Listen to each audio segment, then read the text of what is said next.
Tapi harus dikatakan bahwa lelucon Kaisar Abadi langsung merilekskan suasana di lapangan. Yuhu raksasa menyipitkan matanya ke arah peri Fanyin, dan berkata dengan tenang, "Fanyin, apakah kamu masih ingin bertarung?" Mata peri Fanyin menjadi dingin, dan saat dia hendak berbicara, dia melihat Kaisar Abadi buru-buru meraih lengannya. "Peri Fanyin, kenapa kamu harus bertarung? Sekarang Master telah menghilang selama bertahun-tahun, apa gunanya kita terus bertarung di sini?" Ucap Kaisar Abadi meraih lengan peri Fanyin dan berkata dengan tergesa-gesa. Dia takut pada peri Fanyin. Jika dia terus bertarung, wanita itu akan tetap terluka. Dia masih tahu betul di dalam hatinya apa yang lebih serius.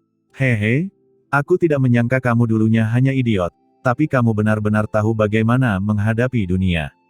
Ucap Yuhu raksasa tertawa lagi, dan gunung-gunung naik dan turun. Kaisar Abadi tersenyum datar dan berkata, "Hei, aku bodoh ketika aku masih muda. Sekarang setelah aku dewasa, aku harus bijaksana. Peri Fanyin, bagaimana menurutmu?" Ucap Kaisar Abadi buru-buru melihat ke arah peri Fanyin. Mata peri Fanyin dingin, dan seluruh tubuhnya menggigil. Dia menatap Kaisar Abadi dengan dingin, dan mengangkat mata Phoenix-nya, "Bisakah kamu melepaskan tanganku sebelum berbicara?" Ah! Kaisar Abadi tertegun, dan buru-buru melepaskan lengan peri Fanyin. "Aku tidak ingin menyentuhmu. Aku terlalu cemas sekarang. Tolong jangan salah paham." "Saya tidak salah paham," ucap peri Fanyin mengangkat alisnya karena marah dan menatap Kaisar Abadi dengan dingin. Setelah dia membuat keributan seperti itu, aura pembunuh di hati peri Fanyin menjadi sangat lega. Yuhu raksasa berkata dengan tenang, "Peri Fanyin, bagaimana? Apa kamu masih ingin bertarung?" Peri Fanyin menatapnya dengan dingin, "Bahkan jika kita bertarung, apakah kamu lawanku?" Begitu dia selesai berbicara, peri Fanyin bergoyang dan terbang langsung menuju laut bencana abadi di depannya. Mata Yuhu raksasa menjadi dingin, dan dia mengulurkan tangannya untuk menghentikannya. Peri Fanyin berkata dengan dingin, "Kenapa? Kamu ingin menghentikanku menemui Taiyin Mingnu?" Saat itu, Taiyin Mingnu akan dengan hormat memanggilku saudara perempuan ketika dia melihatku. Wajah Yuhu raksasa dingin dan dia menatap peri Fanyin, tapi pada akhirnya, dia menurunkan tangannya. Tidak peduli apa, peri Fanyin memang sosok yang paling disukai di sekitar permaisuri Ming Yue saat itu. Tidak hanya dia, Taiyin Mingnu dan yang lainnya juga ingin melihat wajah peri Fanyin saat itu, dan ada banyak sekali orang yang menunjukkan dukungan mereka padanya. Jika memang ada persahabatan antara Taiyin Mingnu dan peri Fanyin ini, dia hanya akan mendapatkan lebih banyak daripada kerugian jika dia secara paksa memblokirnya. Bagaimanapun, Nona Taiyin yang mengambil keputusan. Memikirkan hal ini, mata Yuhu raksasa perlahan menjadi tenang. "Hehe, bukankah itu bagus? Sangat bagus jika semua orang begitu harmonis." Ucap Kaisar Abadi tiba-tiba tertawa, lalu memandang Qin Chen dan Molly, "Kalian berdua cepat ikuti. Jangan gegabah, ingat, ini adalah laut bencana abadi, area yang sekarang dikuasai oleh Lady Taiyin Ming. Jika ada yang rusak, aku tidak bisa melindungimu, apalagi kamu nak, ikuti saja." Ucap Kaisar Abadi menunjuk ke arah Molly, dan ketika dia memarahinya, dia dengan marah menghadapi Molly bahkan tanpa melihat ke arah Qin Chen. Setelah memarahinya, dia buru-buru mengikuti peri Fanyin. Molly tercengang. "Sial, siapa yang membuatku tersinggung? Kalian tidak berani memarahi Demon Qin, jadi kenapa kalian memarahiku saja?" Tentu saja, dia hanya merasa sedih, dan dia serta Qin Chen segera mengikuti Kaisar Abadi. "Tuan, apakah Anda membiarkan mereka masuk?" Seperti ini, ketika wanita terkemuka itu melihat peri Fanyin dan Kaisar Abadi terbang menuju laut bencana abadi, ekspresinya berubah jelek dan dia berkata, "Kedua orang ini sangat sombong di sini, mereka jelas-jelas tidak menganggap serius permaisuri Taiyin. Kalau dilihat dari sudut pandangnya, menurut saya, lebih baik membunuh." Diam. Sebelum dia bisa menyelesaikan kata-katanya, tiba-tiba sebuah tamparan menamparnya dan dia dicambuk, separuh wajahnya tiba-tiba membengkak, seteguk darah muncrat, dan banyak giginya yang patah. "Tuan, Anda," ucap wanita terkemuka menutupi wajahnya dan menatap Yuhu raksasa dengan tidak percaya. "Apakah kamu ingin mengajariku cara melakukan sesuatu?" Ucap Yuhu raksasa memandang wanita terkemuka itu dengan dingin. Terlebih lagi, kedua orang ini adalah jenderal di bawah komando permaisuri Ming Yue, dan mereka memiliki persahabatan yang baik dengan permaisuri Taiyin. "Aku tahu kamu hanya ingin tampil di mata permaisuri, Tetapi terkadang, jika ingin mengekspresikan diri, kamu harus lebih menggunakan otak, apa kamu paham? Begitu dia selesai berbicara, tubuh Yuhu raksasa bergoyang dan menghilang dalam sekejap, bergegas menuju Peri Fanyin dan Kaisar Abadi. Wanita terkemuka melihat sosok Yuhu raksasa yang pergi, jejak kebencian melintas jauh di matanya, tapi dia menundukkan kepalanya dan tidak berani menunjukkannya di depan semua orang.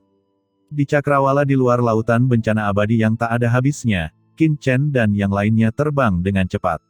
Setelah beberapa saat, semua orang turun ke langit di atas lautan bencana abadi. Apakah ini lautan bencana abadi? Berbeda dengan menonton dari kejauhan, hanya pada saat bersentuhan dekat dengan lautan bencana abadi inilah semua orang merasakan kengerian lautan bencana abadi. Mereka melihat gelombang hitam melonjak satu demi satu. Setiap gelombang sepertinya mengandung kekuatan tertinggi dunia bawah.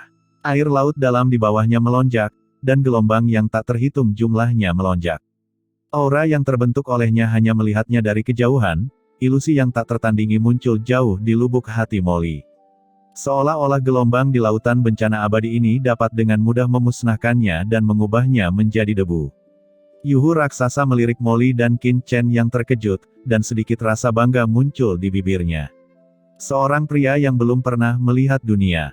Ayo pergi, ucap Yuhu raksasa memimpin beberapa orang dan langsung jatuh ke sebuah pulau di pinggiran laut bencana abadi di depan. Ini adalah puncak gunung yang terapung di lautan bencana abadi, sangat besar sekali. Jika dilihat lebih dekat, tampak seperti sebuah kota, terapung di lautan bencana abadi, dan di pulau itu terdapat istana satu demi satu. Di istana, ada beberapa pembudidaya hantu yang masuk dan keluar. Saudari Yuhu, bukankah kamu akan membawa kami menemui Permaisuri Taiyin? Mengapa kamu mengizinkan kami datang ke Pulau Pelindung Bintang ini? Tanya Kaisar Abadi bingung. Permaisuri Taiyin sangat sibuk dengan urusannya, jadi kamu tidak bisa melihatnya kapan saja kamu mau.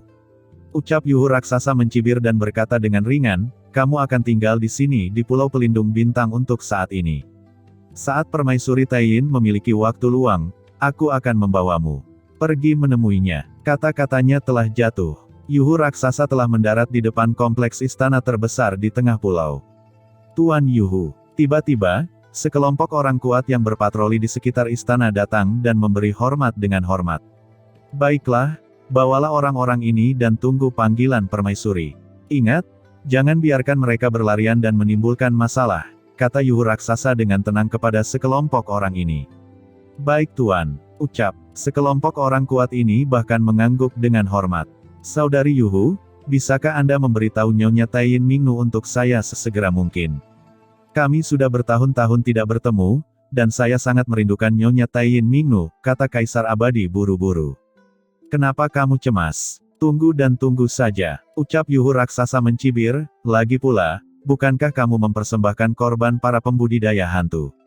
Orang-orang yang tinggal di sini juga orang-orang dari seluruh dunia bawah yang datang untuk mempersembahkan korban para pembudidaya hantu. Tunggu Permaisuri Taiyin kosong, jadi dia secara alami akan memanggilmu. Adapun kamu, ucap Yuhu raksasa melihat ke arah Peri Fanyin lagi dan berkata dengan dingin, Fanyin, kamu tahu aturan lautan bencana abadi ini lebih baik dari siapapun. Kamu juga tahu apa yang akan terjadi jika kamu main-main di sini. Saya tidak akan bicara omong kosong, jadi jangan salahkan saya karena tidak memperingatkan Anda sebelumnya. Begitu kata-kata itu keluar, Yuhu raksasa langsung naik ke langit dan menghilang dari langit. Bajingan Yuhu ini, gumam Peri Fanyin wajahnya menjadi gelap, dan dia hendak mengambil tindakan, tapi dia langsung dihentikan oleh Kaisar Abadi. Oke, Peri Fanyin, meskipun kamu mengalahkan Suster Yuhu, itu tidak akan membantu. Kami di sini untuk bertemu Permaisuri Taiyin, bukan untuk menimbulkan masalah. Mundur selangkah dan dunia akan menjadi lebih cerah untukmu. Ucap Kaisar Abadi berkata dengan cepat. Peri Fanyin menyipitkan matanya, tapi pada akhirnya dia tidak mengambil tindakan. Teman-teman, kumohon. Di sampingnya, pria kuat yang memimpin patroli segera melambaikan tangannya dan berbicara kepada Kaisar Abadi dan Peri Fanyin.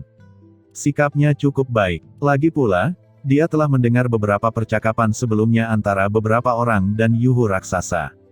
Meskipun mereka saling balas dendam dan menyembunyikan pisau di senyuman mereka, terlihat jelas bahwa mereka sangat akrab satu sama lain dan sama sekali tidak biasa. Segera, Di bawah kepemimpinan orang ini, Qin Chen dan yang lainnya menetap di kompleks istana ini. Apa yang membuat Qin Chen dan yang lainnya tidak bisa berkata-kata adalah bahwa selama proses pemukiman kembali, mereka juga bertemu dengan pembudidaya hantu lain yang tinggal di sini. Melihat sekeliling, mereka semua tampak seperti pria tampan dari dunia bawah, dan beberapa adalah pembudidaya hantu dari berbagai kelompok etnis di dunia bawah. Misalnya hantu bulan laut, hantu gunung raksasa, bahkan Molly melihat kerangka hitam dengan garis emas membara di sekujur tubuhnya. Konon dia adalah anggota klan kerangka emas yang paling tampan dalam 100 juta tahun terakhir, dan dia juga menunggu panggilan permaisuri Tain. Terlebih lagi, ketika orang-orang ini melihat Molly dan yang lainnya masuk, mata mereka sedikit tidak ramah. Rupanya, mereka menganggap Molly dan yang lainnya secara langsung sebagai pesaing mereka, dan mereka dipenuhi dengan niat membunuh. Jika bukan karena Anda tidak dapat melakukan apapun sesuka hati di sini, pihak lain pasti sudah mengambil tindakan sejak lama. Hal ini membuat Molly dan yang lainnya terdiam. Ini bukanlah lautan bencana abadi, ini hanya seperti rancangan pertunjukan. Selanjutnya, Qin Chen dan rombongan tinggal dengan sabar di Pulau Huxing, menunggu kabar tentang Yuhu raksasa. Namun, 3 hari telah berlalu, namun tidak ada kabar datang dari Yuhu raksasa, dia juga tidak dipanggil oleh Tain Mingnu. Di dalam kamar, Qin Chen dan 3 orang berkumpul. Saat ini, Qin Chen berkata, "Abadi, menurutmu, mengapa Tain Mingnu ini belum memanggil kita? Apakah Yuhu raksasa itu sengaja menimbulkan masalah?"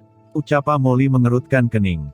"Jika ini masalahnya, itu akan merepotkan," ucap Kaisar Abadi berkata dengan wajah jelek, "Orang ini Yuhu raksasa dulunya picik. Jika dia dengan sengaja mengabaikan kita, aku khawatir kita harus menunggu beberapa saat, tapi Nona, dia." Mata Kaisar Abadi dingin, dan wanita muda itu mungkin tidak bisa menunggu terlalu lama. Saat ini, Qin Chen menggelengkan kepalanya dan berkata, "Mungkin bukan itu alasannya."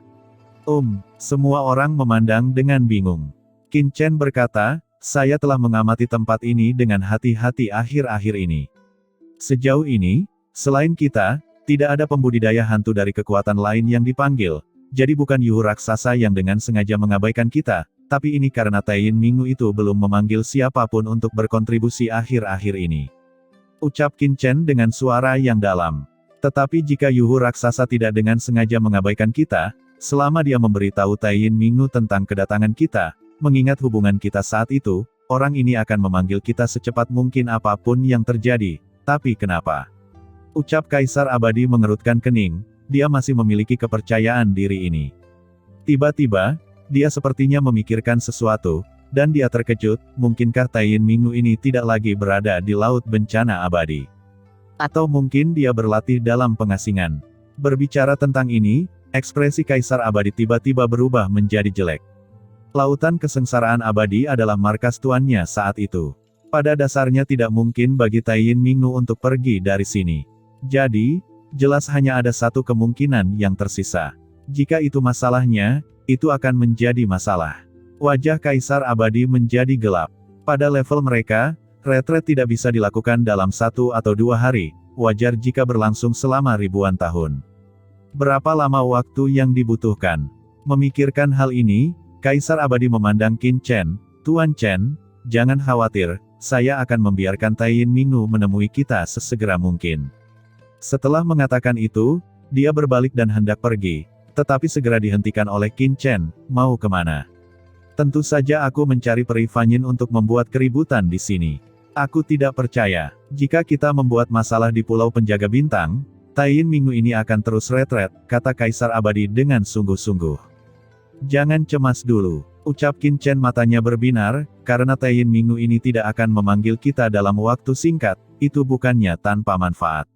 Setelah mengatakan itu, Qin Chen melihat ke lautan abadi bencana di luar Pulau Pelindung Bintang. "Ini adalah pertama kalinya saya datang ke Laut Bencana Abadi ini. Jadi mengapa tidak memanfaatkan kesempatan ini untuk menanyakannya terlebih dahulu, dan kemudian temukan cara agar Tain Mingnu memperhatikan kita setelah kita mengetahui apa yang terjadi di dalam." Karena itu, Qin Chen berdiri dan hendak pergi. Lautan kesengsaraan abadi sangatlah misterius. Sebelumnya, dia khawatir Tain Mingnu akan datang kapan saja, jadi dia tidak pernah diam-diam menanyakannya. Sekarang dia menduga Taiyin Mingnu tidak akan dipanggil dalam waktu, dia sebaiknya memanfaatkan Laut Bencana Abadi ini terlebih dahulu. Tuan Chen, ini Pulau Penjaga Bintang. Ada formasi di mana-mana, dan Laut Bencana Abadi bahkan lebih misterius dan penuh batasan. Jika Anda menyentuh sesuatu dan membuat khawatir ketiga gadis dunia bawah, maka... Ucap Kaisar Abadi berkata buru-buru. Jangan khawatir, aku punya caraku sendiri. Ucap Qin Chen tersenyum tipis, yang harus kamu lakukan adalah menutupi tanda-tanda kepergianku dan jangan biarkan orang lain mengetahuinya. Ucap Qin Chen sangat yakin. Lautan Bencana Abadi ini sangat luas, namun dia adalah orang yang bahkan pernah melihat inti terdalam dari Laut Mati. Tidak peduli, seberapa kuat Laut Bencana Abadi, apakah bisa lebih kuat dari Laut Mati? Melihat Qin Chen begitu percaya diri, Kaisar Abadi segera berhenti mencoba menghalanginya, dan malah mengeluarkan slip giok dan berkata, Tuan Chen, ini adalah beberapa pengaturan formasi Pulau Pelindung Bintang saat itu, serta beberapa penjelasan Laut Bencana Abadi, semoga dapat memberikan beberapa bantuan kepada Anda. Hanya saja Lautan Bencana Abadi ini adalah dojo orang dewasa. Dia mengaturnya sendiri, dan saya tidak tahu banyak tentangnya, jadi. Qin Chen mengambil slip giok, menyapunya dengan santai, mengangguk dan berkata, formasi di slip giokmu sudah ketinggalan zaman. Tata letak Pulau Penjaga Bintang seharusnya diatur ulang oleh Taiyin Mingnu. Banyak tempat yang berbeda. Kaisar Abadi tiba-tiba tercengang. Qin Chen tidak mengatakan apa-apa lagi, dan menghilang ke dalam ruangan dalam sekejap. Dalam 3 hari terakhir, dia tidak punya waktu luang, sebaliknya, dia berkeliling Pulau Pelindung Bintang dalam lingkup yang memungkinkan dan sudah memahami sepenuhnya pembentukan Pulau Pelindung Bintang. Bagaimanapun, formasi larangan di Pulau Pelindung Bintang jauh lebih rendah daripada formasi langit terlarang Jiuming. Bagaimana sulitnya menahan Qin Chen. Tubuhnya bergerak, dan dalam sekejap, Qin Chen telah lolos dari banyak formasi terbatas di Pulau Pelindung Bintang, dan diam-diam menyelinap ke tempat rahasia di Pulau Pelindung Bintang. Siapa? Saat Qin Chen muncul di sini, teriakan tajam tiba-tiba terdengar. 2 orang kuat yang berpatroli di Pulau Pelindung Bintang sepertinya merasakan fluktuasi dan segera bergegas. Tapi begitu mereka berdua memasuki kehampaan, tawa kecil langsung bergema di benak mereka. Saat berikutnya, kekuatan pesona yang kuat langsung turun ke lautan jiwa kedua orang itu. Kedua penjaga di sini juga merupakan seorang transendensi yang kuat, tetapi di bawah aura pesona ini, mereka hanya merasa pusing dan melupakan segalanya sebelumnya. Diam-diam, Qin Chen telah menyelam ke Lautan Bencana Abadi. Kedua penjaga itu juga sadar pada saat ini, tetapi tempat itu telah kembali tenang sepenuhnya, dan pada saat yang sama, mereka tidak ingat tindakan mereka sebelumnya. Kenapa kita datang ke sini? Aku tidak tahu. Mungkinkah aku sudah terlalu lama berpatroli dan perhatianku teralihkan? Ayo pergi dan berpatroli di tempat lain. Ucap kedua penjaga itu sedikit bingung dan menggaruk-garuk kepala karena bingung. Di Lautan Bencana Abadi, Qin Chen dengan cepat memasukinya. Begitu dia memasuki Laut Bencana Abadi, kekuatan mengerikan menyerbu tubuh Qin Chen dan muncul di laut. Di saat yang sama, seluruh air laut mulai bergejolak. Wajah Qin Chen sedikit berubah. Air laut di Laut Bencana Abadi bisa bereaksi begitu keras. Saat ini, air di Laut Bencana Abadi sedang melonjak deras. Seolah-olah ada sesuatu di dalamnya yang telah diaktifkan, mendidih dengan hebat. Dan air laut yang mendidih masih menyebar dengan kecepatan yang mengkhawatirkan. Tidak baik, gumam Qin Chen tiba-tiba terkejut. Begitu perubahan seperti itu terjadi, maka akan dirasakan oleh banyak orang kuat di Lautan Bencana Abadi ini, dan pada saat itu, tidak akan ada cara untuk menghindarinya.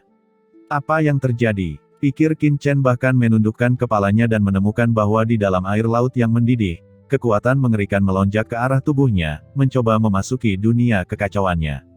Pada saat yang sama, Sisi sepertinya merasakan sesuatu di dunia kekacauan. Tubuhnya tertahan tanpa sadar. Dia tiba-tiba mengangkat kepalanya, dikelilingi oleh kekuatan misterius yang cerah. Kekuatan yang berat membuatnya tampak seperti Dewi Sembilan Surga. Mekar dengan cahaya ilahi yang tak ada habisnya. Jantungnya berdetak kencang, ekspresi kesakitan muncul di wajahnya, dan gelombang kekuatan yang besar menyapu. Leluhur Wan Guming dan yang lainnya di dunia kekacauan hanya merasakan kekuatan mengerikan menyebar, dan mereka semua berlutut. Ini, gumam Wan Gumingzu tampak tercengang dan mengangkat kepalanya dengan ngeri. Bahkan orang kuat seperti Kaisar Simei merasakan kekuatan yang membuat jantungnya berdebar saat ini, dan dia hampir tidak bisa bernapas. Nak Qinchen, ini tidak baik. Pada saat ini, wajah Kaisar Yuming tiba-tiba berubah, dan dia berteriak, sumber tubuhnya beresonansi dengan kekuatan Laut Kesengsaraan Abadi, dan Laut Kesengsaraan Abadi secara naluriah ingin bergabung dengannya. Sekarang kita masih di pinggiran Laut Bencana Abadi, kita tidak boleh membiarkan kekuatan jahat Laut Bencana Abadi memasuki dunia ini. Jika tidak, kekuatan Lautan Bencana Abadi di pinggiran tidak akan mampu menyembuhkan luka-lukanya sepenuhnya, melainkan akan membuat ular khawatir. Ucap Kaisar Yuming berkata dengan cemas. Pada saat ini, Qinchen juga merasa bahwa sisi telah beresonansi dengan Laut Kesengsaraan Abadi, tetapi tempat di dalam inti Laut Kesengsaraan Abadi sangat tenang dan tidak terangsang. Kita belum bisa mengeksposnya, jantung dunia. Meskipun Qinchen tidak tahu mengapa ini terjadi, dia tidak terlalu peduli. Dia bahkan mengaktifkan jantung dunia di dunia kekacauan, dan dengan dengungan, kekuatan ruang yang tak terlihat menyelimuti dirinya. Dalam sekejap, hubungan antara sisi dan Laut Bencana Abadi langsung terputus. Perairan Laut Bencana Abadi yang awalnya mendidih langsung kembali tenang. Sisi mengerang dan terjatuh dari kehampaan, dan langsung dipeluk oleh Qiansu dan yang lainnya. Wajahnya menjadi sedikit pucat, memicu lautan bencana abadi, yang jelas mempengaruhi luka di tubuhnya. Melihat Laut Bencana Abadi selebar 100 mil yang telah kembali tenang, sosok Qinchen bergoyang dan tiba-tiba menghilang ke dalam kehampaan. Tidak lama setelah Qinchen pergi, dua sosok tiba-tiba muncul di sini, memandangi perairan tenang Laut Bencana Abadi di sekitar mereka, sedikit mengernyit. Aneh, sepertinya ada gerakan di sini sebelumnya, kenapa menghilang? Gumam pemimpinnya seorang wanita dengan mata seperti elang dan pikiran yang agung. Dia memancarkan aura transendensi rangkap 3 yang mengerikan. Ketika dia mengangkat tangannya, sebuah cermin kuno langsung muncul di tangannya. Cermin kuno itu tergantung di udara, mekar dengan untaian cahaya, dan tiba-tiba menyinari lautan bencana abadi di sekitarnya. Air lautnya tenang dan tidak menunjukkan aura lain. Hah, tidak ada aura lain yang tersisa, jadi bagaimana mungkin ada fluktuasi di sini sebelumnya? Gumam wanita itu mengerutkan kening. Tuan, mungkinkah persepsi Anda sebelumnya salah? Ucap orang lain di samping berkata dengan ragu. Wanita itu mengangkat kepalanya dan berkata, saya lebih suka membunuh 1000 orang secara tidak sengaja daripada membiarkan 1 orang pergi. Sekarang dunia bawah tidak damai. Kaisar Wu Yueming dan Kaisar Yama menjadi gila karena suatu alasan, dan bahkan proyeksi sungai kematian telah diaktifkan. Terus berpatroli dan awasi, jika ada pergerakan, berhati-hatilah. Begitu kata-kata itu keluar, sosok wanita itu bergoyang dan tiba-tiba menghilang, dan orang lain segera mengikutinya. Saat ini, ia berada jauh di dalam lautan bencana abadi. Sesosok tiba-tiba muncul, itu adalah Qinchen. Untungnya, saya berjalan cepat. Saya tidak menyangka patroli di Laut Bencana Abadi akan begitu ketat. Gumam Qinchen menghela nafas lega. Jika dia ketahuan dalam situasi tadi, dia mungkin akan mendapat banyak masalah.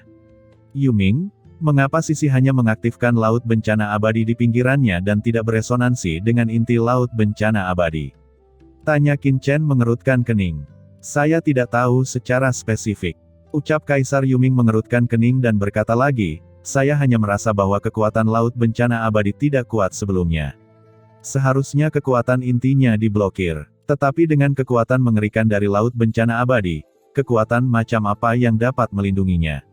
Ucap Kaisar Yuming dengan suara yang dalam.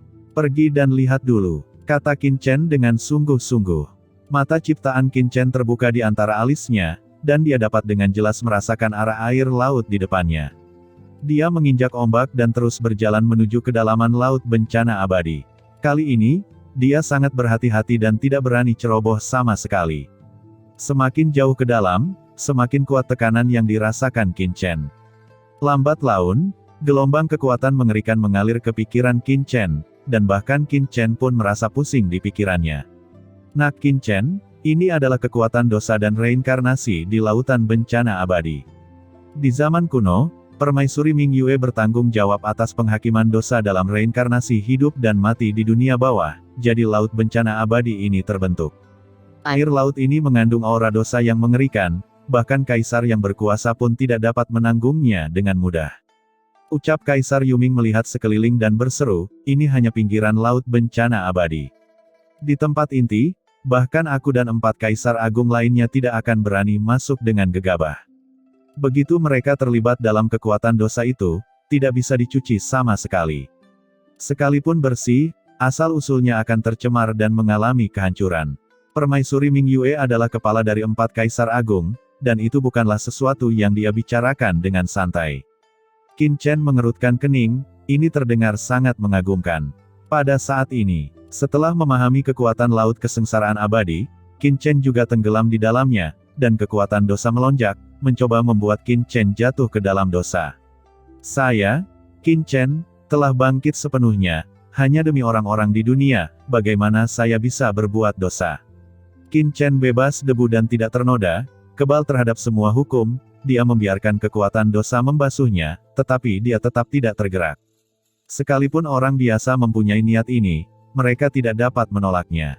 Dan Qin Chen telah mengalami begitu banyak pengalaman di Laut Mati, tidak peduli seberapa kuat kekuatan dosa di daerah pinggiran ini, ia tidak dapat menyerangnya. Tentu saja, Qin Chen tidak berani terlalu lancang di bawah campur tangan kekuatan berdosa ini, sebaliknya, dia berhati-hati dan terus menembus lebih dalam ke lautan bencana abadi. Saya tidak tahu berapa lama waktu telah berlalu. Qin Chen tiba-tiba berhenti. Itu adalah, gumam Qin Chen mendongak kaget. Dia melihat bahwa di kedalaman lautan bencana abadi ini, berdiri sebuah penghalang cahaya yang sangat besar dan megah. Penghalang ini seperti formasi langit terlarang 9 meter yang mendirikan Laut Mati. Langsung membelah lautan bencana abadi ini menjadi 2. Bahkan seseorang sekuat Qin Chen tidak dapat merasakan kekuatan jauh di dalam lautan bencana abadi. Penghalang ini adalah kekuatan Sungai Undet. Ucap Kaisar Yuming ekspresinya tiba-tiba berubah ketika dia melihat ini. Siapa yang mengaktifkan kekuatan Sungai Undet untuk mengisolasi laut bencana abadi? Pada saat ini, Kaisar Yuming melihat ketirai cahaya besar di depannya dengan ekspresi ngeri, dan ekspresinya tiba-tiba berubah. Kekuatan Sungai Undet. Tirai tipis di depannya ternyata adalah kekuatan Sungai Undet. Bagaimana ini bisa terjadi? Ekspresinya seolah-olah dia baru saja melihat hantu, dan tubuhnya tidak bisa menahan gemetar. Melihat ini, leluhur Wan Guming tidak bisa menahan diri untuk tidak mengerutkan kening dan berkata dengan bingung, Kaisar Agung, kekuatan Sungai Undet adalah kekuatan Sungai Kematian. Kaita telah melihat banyak proyeksi dari Sungai Undet sebelumnya, jadi tidak ada yang perlu diributkan bukan? Penguasa area terlarang lainnya juga melihat dengan bingung. Reaksi Kaisar Nyouming memang agak berlebihan. Kamu tidak tahu apa-apa. Ucap Kaisar Yuming menoleh untuk melihat Wan Gumingzu dan mengutuk dengan marah, apa yang kita lihat sebelumnya hanyalah proyeksi Sungai Kematian. Yang disebut proyeksi adalah kekuatan Sungai Kematian yang diproyeksikan ke dalam dunia bawah, dan tirai cahaya di depanmu adalah roh undet yang sebenarnya.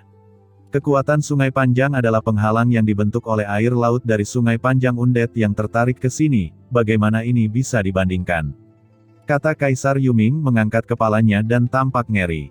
Kekuatan Sungai Undet. Pada saat ini, Qin Chen juga melihat tirai tipis Sungai Undet di depannya, matanya berkedip-kedip.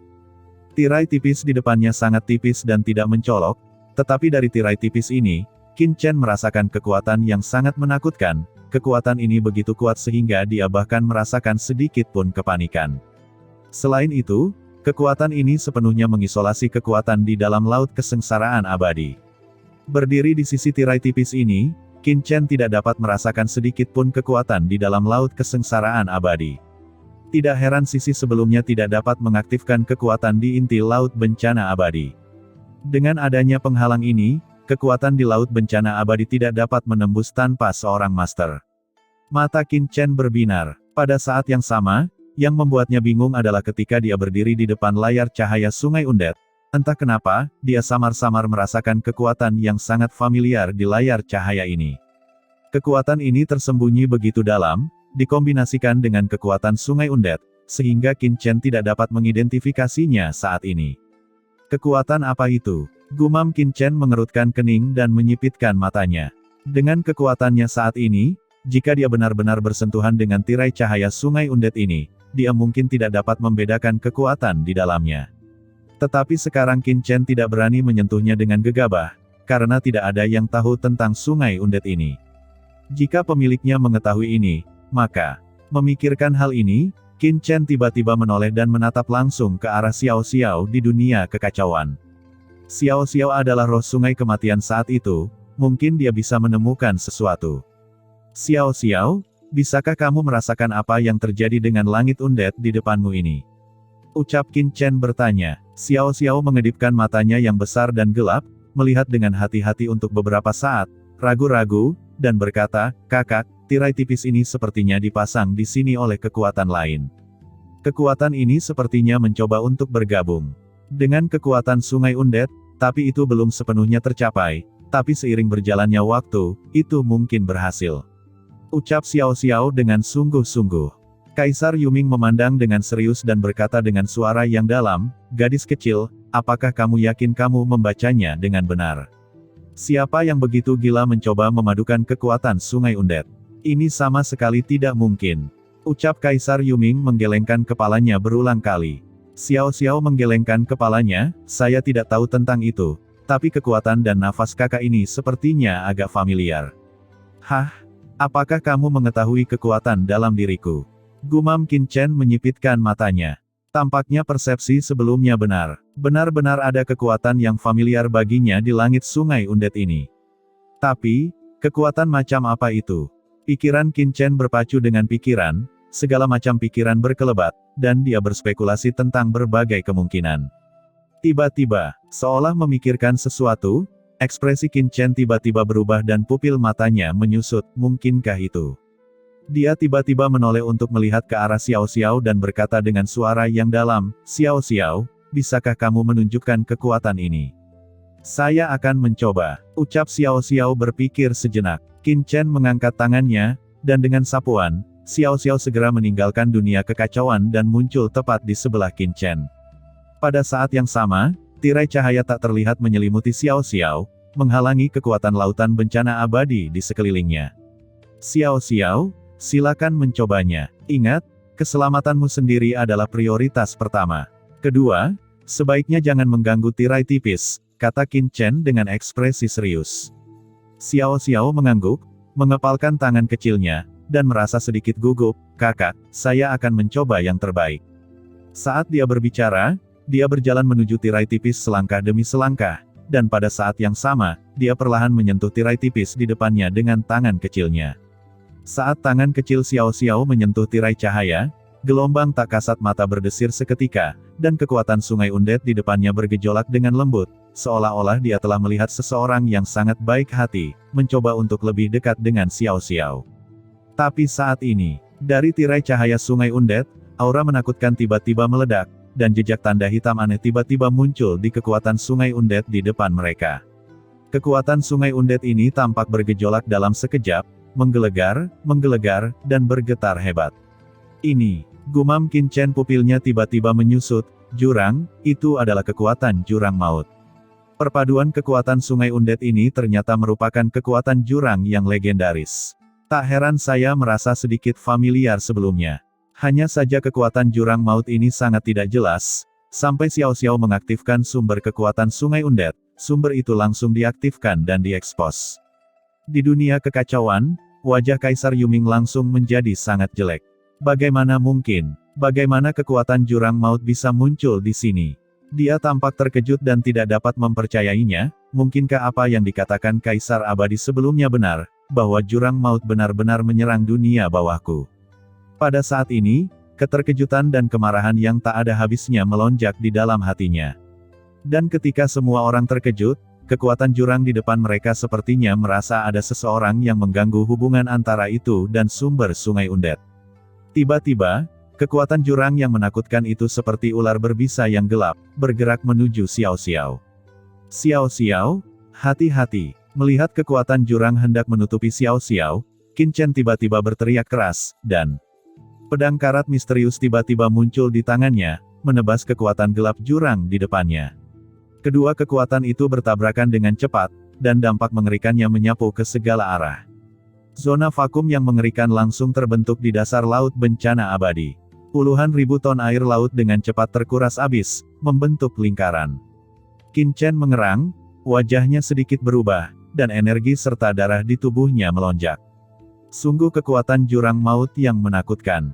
Gumam Qin Chen dapat dengan jelas melihat bahwa kekuatan jurang di depannya hanyalah sebagian kecil dari tirai cahaya, dan lebih banyak kekuatan jurang tersembunyi di sungai panjang tirai cahaya yang menyelimuti seluruh lautan bencana abadi dan belum datang.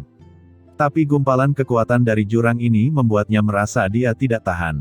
Kakak, tepat ketika pikiran Qin Chen terguncang, terdengar teriakan tawa dan seruan dari samping.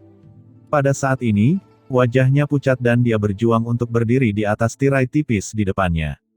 Seluruh tubuhnya diselimuti oleh kekuatan besar dari Sungai Undet, melindunginya dengan erat, dan pada saat yang sama, kekuatan gelap jurang terus-menerus berdampak padanya. Jika bukan karena kekuatan Sungai Undet ini untuk melindungi Xiao Xiao, hidup dan matinya tidak akan bisa diprediksi. Namun meski begitu, wajah Xiao Xiao pucat, dan kekuatan Sungai Undet di depannya terus bergetar dan bisa runtuh kapan saja. Qin Chen terkejut, jika ini terus berlanjut, Xiao Xiao pasti dalam bahaya. Qin Chen tiba-tiba mengangkat kepalanya. Pergerakan di sini sangat keras, dan kemungkinan besar telah membuat khawatir beberapa orang. Qin Chen tidak ragu-ragu dan langsung menggunakan Istana 10 Kesengsaraan, sebuah istana kuno melayang dalam sekejap, dan menekan kekuatan jurang hitam di depan Xiao Xiao. Dengan keras, Istana 10 Kesengsaraan berputar, seperti batu besar, menabrak banyak untaian kekuatan jurang. Dalam sekejap, kekuatan jurang hitam ini menjadi ganas. Aura menakutkan melonjak, dan kekuatan jurang hitam yang tak terhitung jumlahnya naik ke langit dari tirai cahaya Sungai Undet, dan menghantam Istana 10 Kesengsaraan yang diledakkan Qin Chen dengan gila-gilaan, langsung menghancurkan Istana 10 Kesengsaraan. Tetapi pada saat ini, Istana 10 Kesengsaraan tampaknya terkejut. Kekuatan jurang yang sangat besar menyapu dari dalam istana, bertabrakan dengan kekuatan jurang di depan mereka. Kedua aura itu meledak bersamaan dan pecah satu sama lain. Ambil, ucap Qin Chen mengangkat tangannya, memeluk Xiao Xiao dan menyimpannya.